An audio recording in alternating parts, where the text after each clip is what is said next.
നമ്മുടെ ആ സ്കൂളൊക്കെ സ്റ്റാർട്ട് ചെയ്തു അല്ലേ.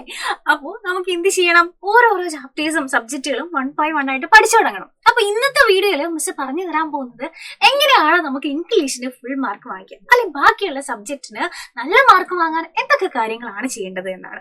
മക്കളെ, നമ്മൾ ഇപ്പോഴേ പഠിച്ചു തുടങ്ങി കഴിഞ്ഞാൽ നമുക്ക് എന്ത് ചെയ്യാൻ പറ്റും, അവസാന എക്സാമിന്റെ ടൈം ആകുമ്പോൾ നമുക്ക് ഒത്തിരി കഷ്ടപ്പെടേണ്ടി വരില്ല.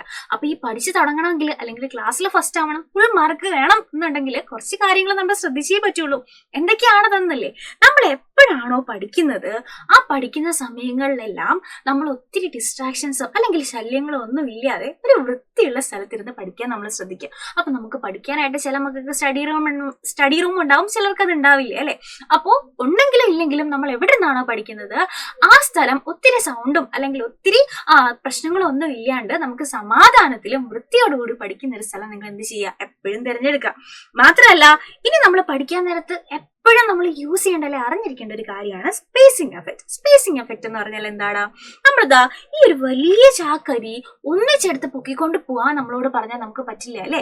പകരം ഇതിലെ ഓരോരോ ചാക്കിലുള്ള അരികളും നമുക്ക് പൊക്കാൻ പറ്റുന്ന രീതിയിൽ കുറേശ്ശെയായിട്ട് എടുത്ത് വേറൊരു സ്ഥലത്തേക്ക് മാറ്റാൻ നമുക്ക് പറ്റും. അതായത് നമുക്ക് എത്രത്തോളമാണോ പൊക്കാൻ പറ്റുക, നമ്മുടെ ആ ഒരു കേപ്പബിലിറ്റിക്ക് അനുസരിച്ചുള്ള വെയിറ്റ് പൊക്കി ഈ ചാക്കിലുള്ള അരി മൊത്തം നമുക്ക് വേറൊന്നിലേക്ക് മാറ്റാൻ പറ്റും അല്ലെ.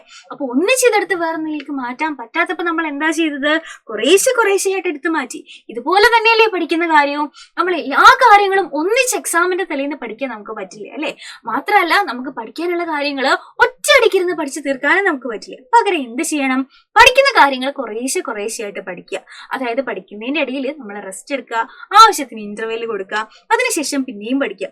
ഇരുന്നൊരു 4-5 മണിക്കൂർ പഠിക്കാതെ നമ്മൾ 1 മണിക്കൂറോ അരമണിക്കൂറോ പഠിച്ചിട്ട് നമ്മളൊരു 10 മിനിറ്റ് റെസ്റ്റ് എടുക്കുക, എന്നിട്ട് ബാക്കിയുള്ള കാര്യങ്ങൾ പഠിക്കുക. അപ്പൊ നമ്മുടെ ബ്രെയിനിൽ സ്റ്റോർ ചെയ്യാനായിട്ട് നമ്മളെ ഹെൽപ്പ് ചെയ്യും.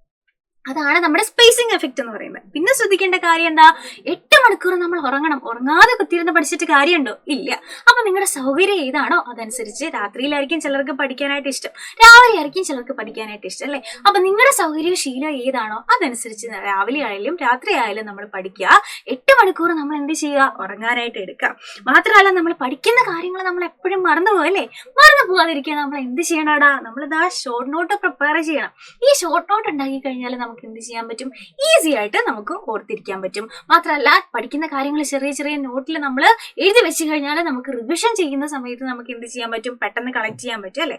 മാത്രമല്ല, നമ്മൾ ഒരാഴ്ച ഫുള്ള് പഠിച്ച കാര്യങ്ങള് വീക്കെൻഡ്സിൽ നമുക്ക് എന്ത് ചെയ്യണം, റിവൈസ് ചെയ്യണം, റിവിഷൻ ചെയ്യണം. അതായത് ശനി ഞായർ സമയമുള്ളപ്പോൾ നമ്മൾ ആഴ്ച പഠിച്ച കാര്യങ്ങളൊക്കെ ഒന്ന് ഓർത്തെടുക്കാൻ ശ്രമിക്കുക. എന്നാലേ നമ്മൾ മറന്നു പോകാതിരിക്കും അല്ലെ.